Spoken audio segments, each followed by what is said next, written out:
we can turn her on 6, 6, and 7, and 8. All right, and that works pretty nicely. When you're in this crossed hand position, that's right. Left hand's on top. All right.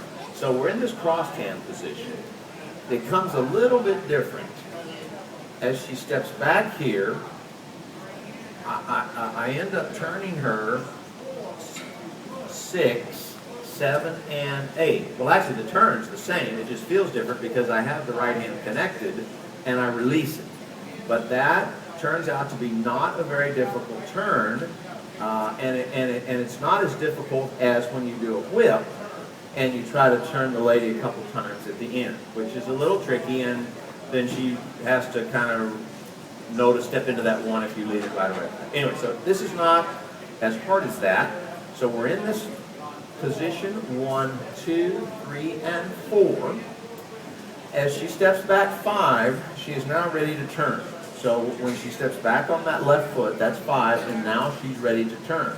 So I let her turn 6, and then I turn her 7 and 8. She does a little turning triple right on that spot where she steps on 6. Release my right hand to do it. Okay?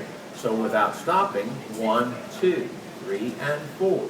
5, turn 6, turn 7, and 8.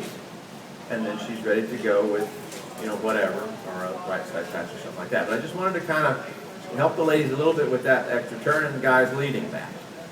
So, last thing I'm going to tell you, and then we're going to do it, and that is, as she does this turn,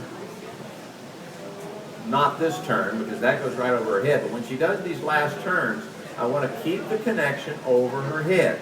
So make sure to stay close enough to let the connection stay over her head. If you don't do that, it pulls her off balance.